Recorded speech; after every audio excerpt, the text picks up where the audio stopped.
canvassers meeting for Sunday, August the 21st, at 4 p.m.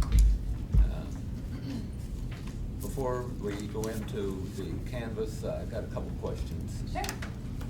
Okay. I stopped by to see you Wednesday and asked you to keep the commission informed. And really, we got very little feedback. Yesterday, I had to call the Secretary of State's office because I wasn't getting any information. All we received was that the vote canvass was called off yesterday morning for issues. Nothing heard during the day. Once I got a hold of the Secretary of State's office, I heard that we are still counting. And any question I asked was, we're still counting. I got that answer 3 or 4 times. No further information.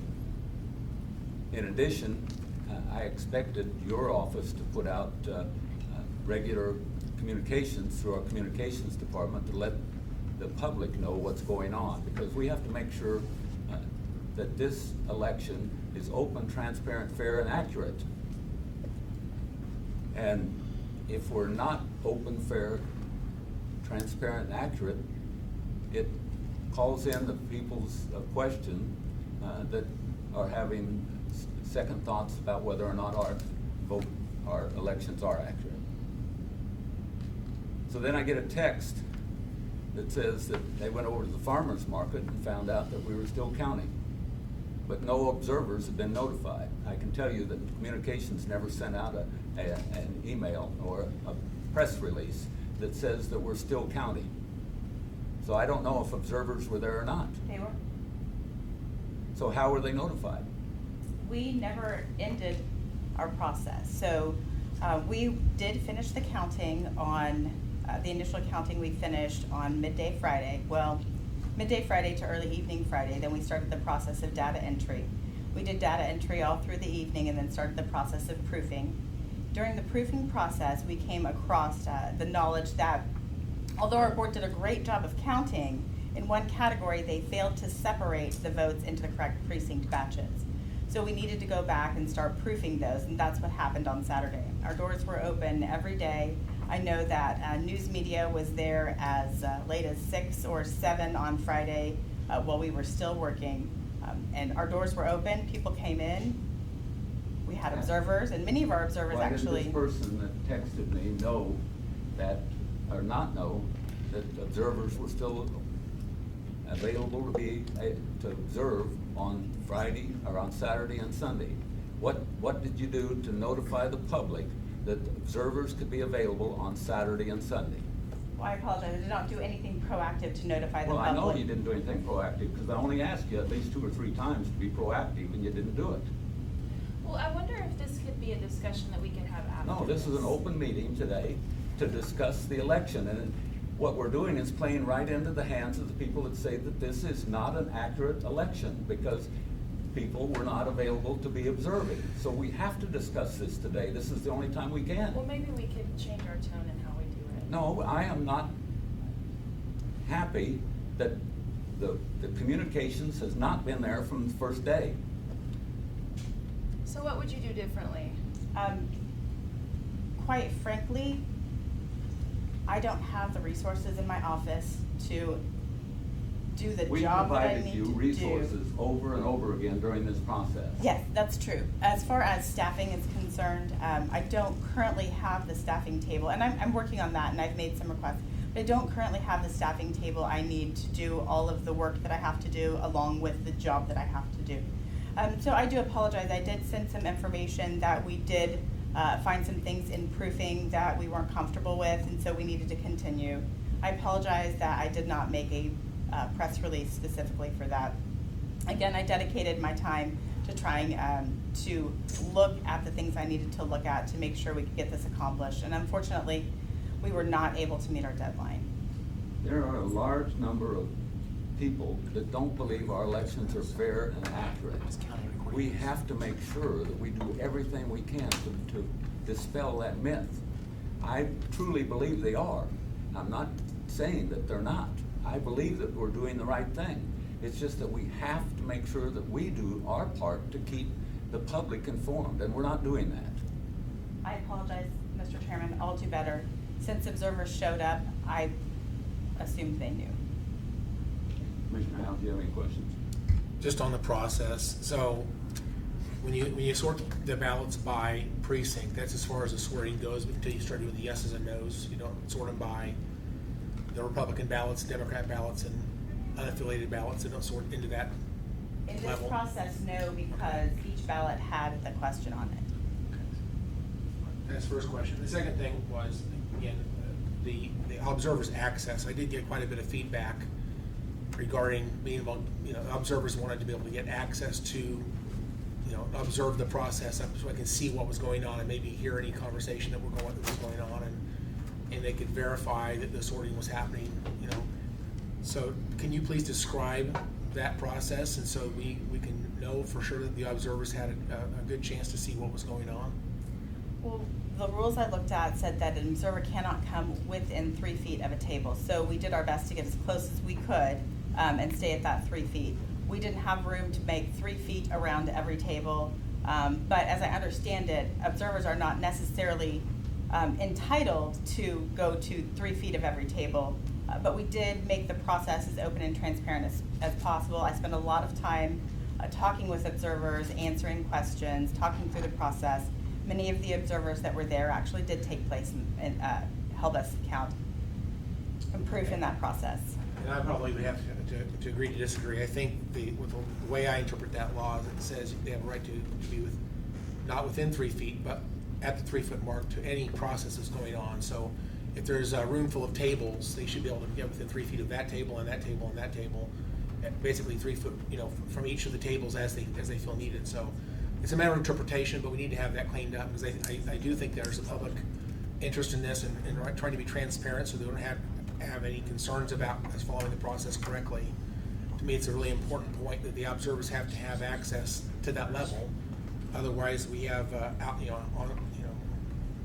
languishing criticism and concern about whether we did this the right way or not. So I think things may have gotten better towards the end of this, because I think we discussed this briefly. I think I talked to Kevin about that, but at least initially, I think it was maybe not set up the way I would like to see it. And so in the future, if we do any of this in the future, we need to find a way to set this up. We have to get Interest Bank Arena to do this. It's over Century 2, and we should do that, because if we need a larger space, we need to be able to provide that access to the observers. So, and can you talk a little bit about? You said that they failed to sort them into precincts correctly. Can you please describe that a little bit more? What happened? So what happened is when they went through the early vote center bins, which is where the votes come from, the early vote centers, every early vote center can have every single precinct. And as they were sorting them and counting them, they did not sort them into the correct precincts. So then when we got the reports back and we input them into the system and looked at the reports compared to the number of ballots that should have been in the precincts, we noticed there were problems. So we had to go back and proof probably a majority of those early vote sites.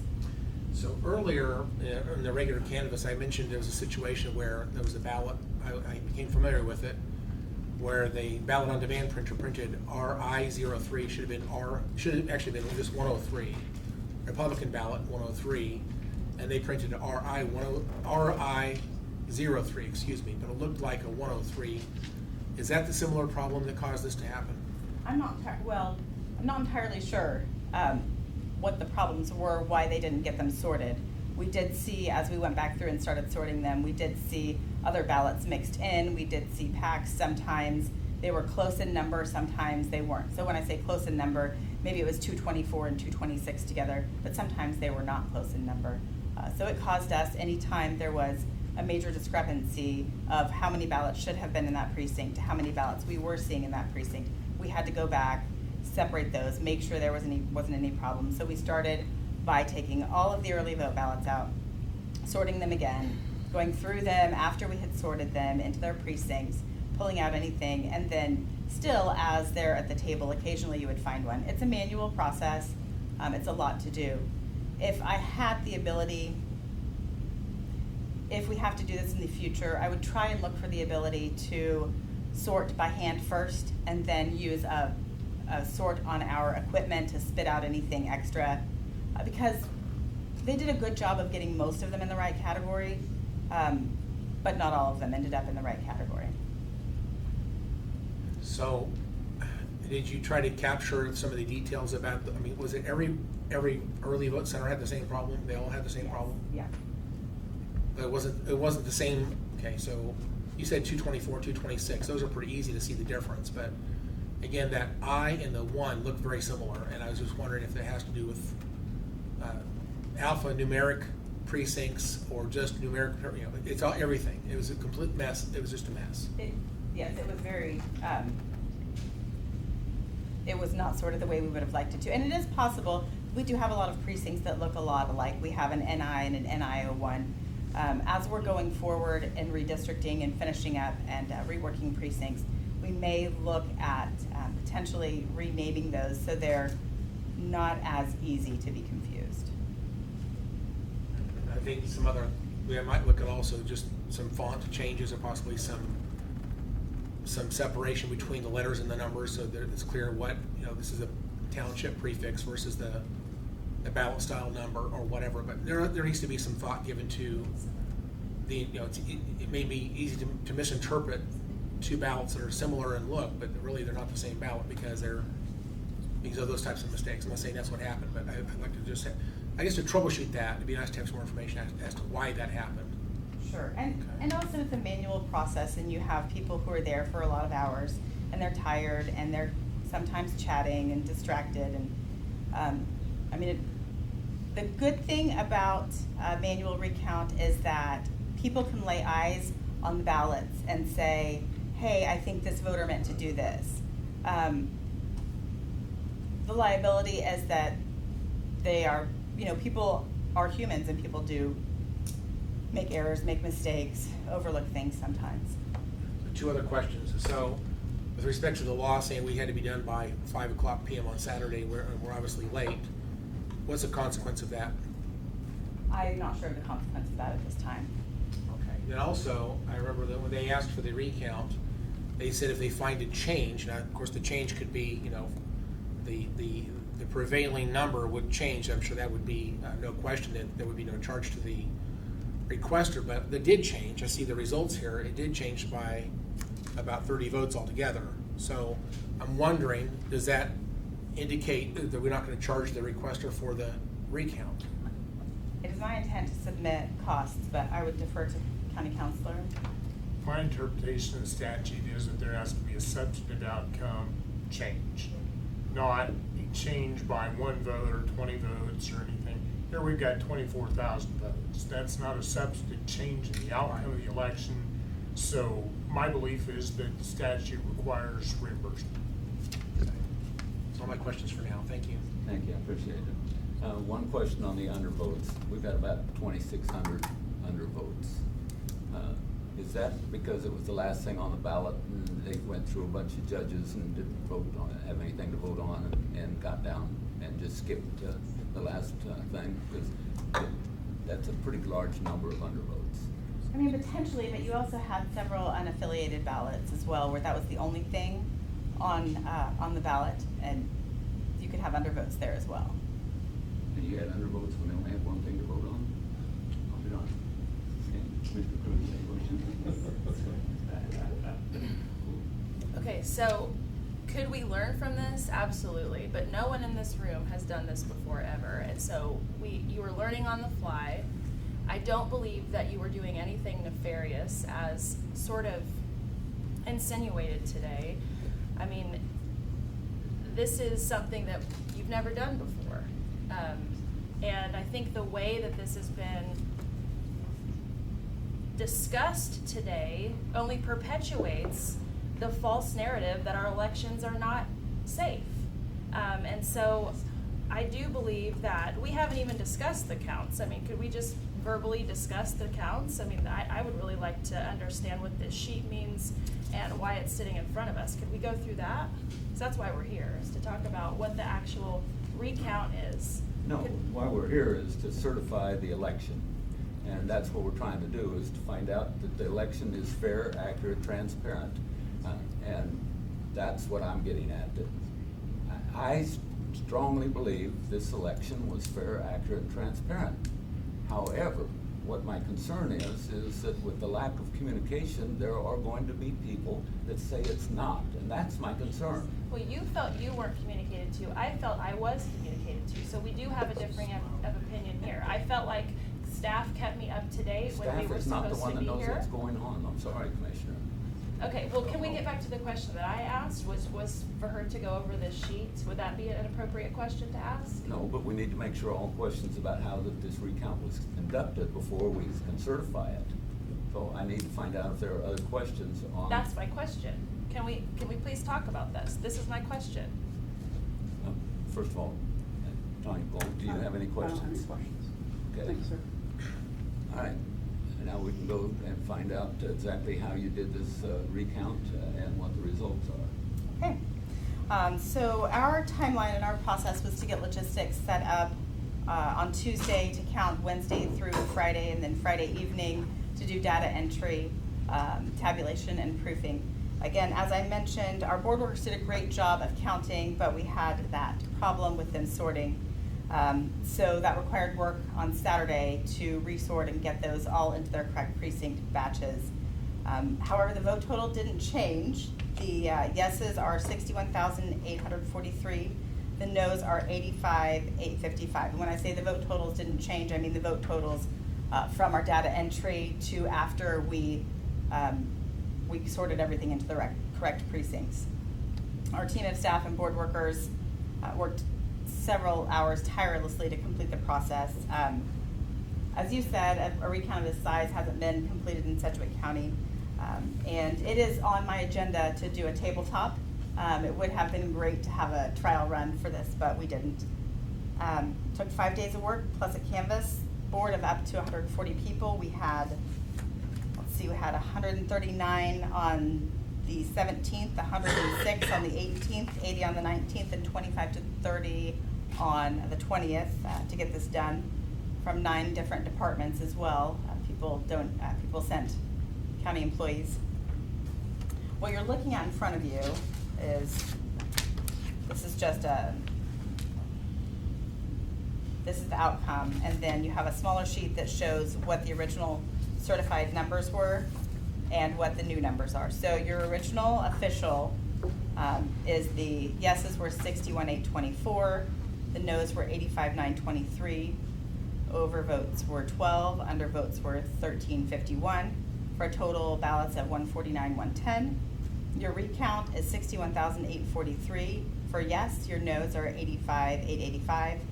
Your overs are 18. Your unders are 1,278 for a total of 149,024, which indicates that some ballots did not get counted. Whether they were stuck together, they didn't count them, they had human error, for whatever reason, there's a handful in there that didn't get counted and allocated. Okay. Commissioner Cruz, you have questions? I don't have any more questions, thank you. Commissioner Powell, you have any questions? Just a moment, I might have one here. Okay, I'll skip you and come back. Okay. Tony Cole, do you have any questions? Okay, just help me understand. You said some ballots did not get counted, but in the recount, the numbers are less. That's right, Total. because they didn't get counted by the board that was counting them. So potentially something stuck together, they didn't see it. When they gave us the totals, that's what they gave us. If we asked them to recount it to verify, that's what they gave us. We have to go with what they tell I us. understand. Thank you. Would you like to see some samples of their work? That would probably be very Okay. nice. So we have several different categories here. This is election day. These are early vote centers. This is advance in person with some provisionals, and this is hand recounts. And these are all the first run of early vote centers when they had each early vote center counted out by precinct and did a sheet for each precinct for each early vote center. So I'll start with, well, I'll show you the ones, let's see. And these are what people are recounting, tallies. These are, yeah, so this is how they're tallying them up. So this is the process. They would get a packet of ballots to them with a sheet, and they were asked to put yeses, nos, overvotes, and undervotes. And then they would bring it to us, and we would try and make sure that it matched, and if it didn't match as far as the number of ballots, or wasn't real close in the vicinity, then we would ask them to recount it. Sometimes people would transpose numbers, sometimes people would miss things, but anytime you see a green sheet in there, that is something that we had to relook at.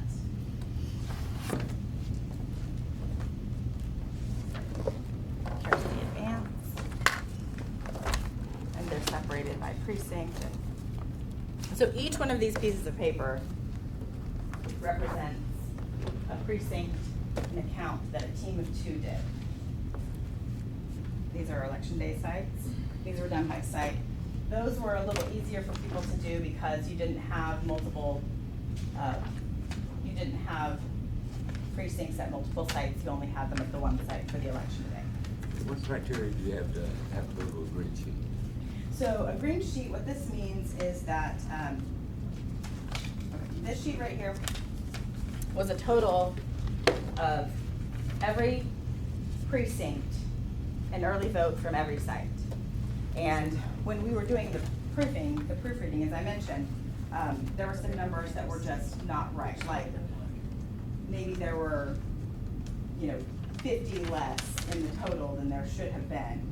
And we think, well, okay, I could see if you didn't count 1 or something like that, but 50 was wrong. So what we had to do is have somebody else look at it again, collect them all, and that's when we figured out that the things weren't in the right spots.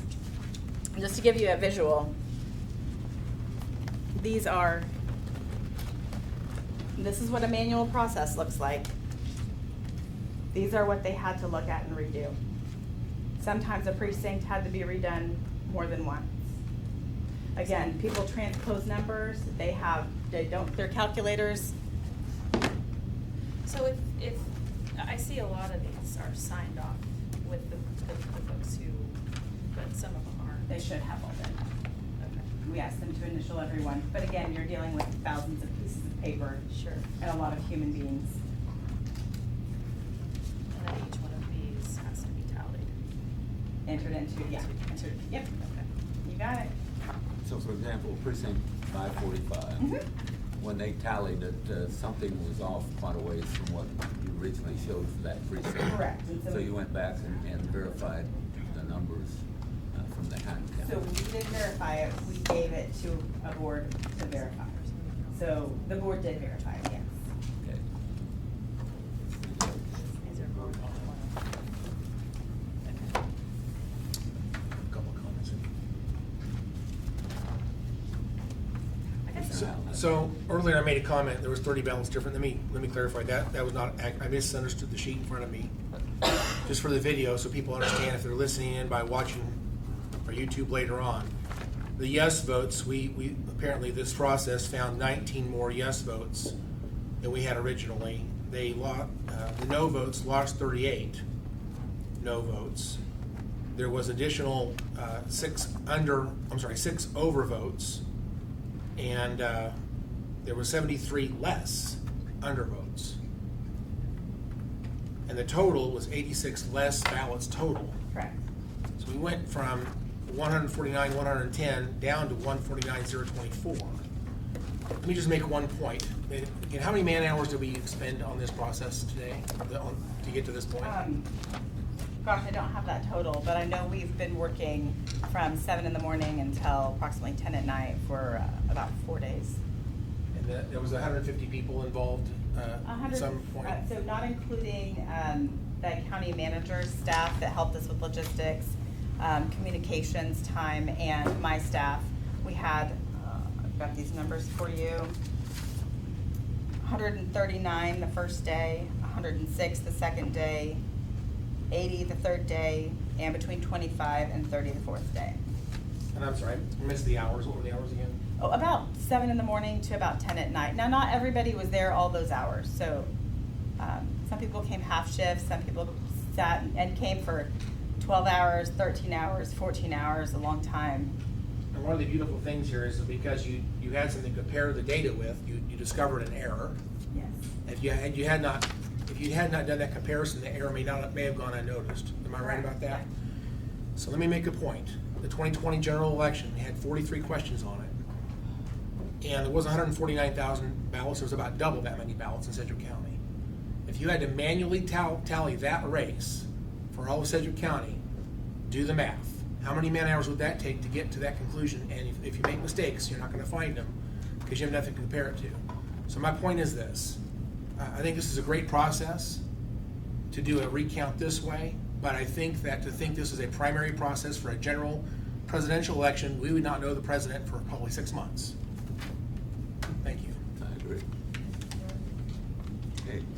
Can I show one other thing just that I would like to show? So this is, you guys are all very aware of voter intent, but here's some examples. If, I don't send these around. This is, instead of giving that sheet out, we gave some examples to people about what voter intent looks like. And sometimes we would have questions about if somebody had marked into both of those, well, what do they do? So like maybe they had started a yes and it came down into the no. Well, what do we do? What do we count? And the answer is, you're the board, you have to decide.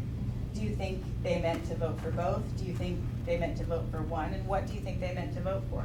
So you could have gotten additional overvotes if someone had circled yes here and marked no down there. You could have gotten less undervotes if someone circled yes here and didn't mark anything. So these are all things that the human interpretation helps with. Can I ask another question? Yes, So then sir. the ballot marking machines that mark the ballot for the voter, they didn't have this type of questions on those ballots? There's not, no, they should not have Only on had- these type of ballots? Right, they should not have had voter intent on those. That's a good We point. did actually have one ballot that we did have to check on because it didn't print all the way to the bottom, so you couldn't see it. So we could tell that the vote was there because there was a barcode on the top for that spot, but it didn't print for some weird reason, so the people looking at it couldn't tell what it was. And so we reached out to the company, and the solution was, if you bring up one of the ballot marking devices that's programmed, you open it up, turn it on, you put it in, and it pops up as a review screen. And then the board looked at it, and they could review it, and then they turned it off, carted the device out, and went on about their day. Thank you. Yep.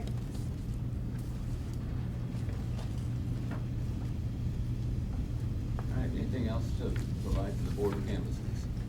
Unless you have other questions, I would recommend that someone make a motion to approve the recount, which will then become the official total. Commissioner Cruz, you have any further questions? No, I make a motion to approve the recount canvas as presented. Thank you. I'll second. Commissioner, before we do, we'll get any discussion. Commissioner Howe, do you have any further comments?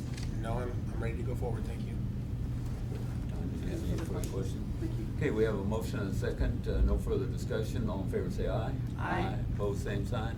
Motion passes unanimously. Anything else need to come before the Board of Canvassers for today? Seeing nothing, to adjourn. Thank you all.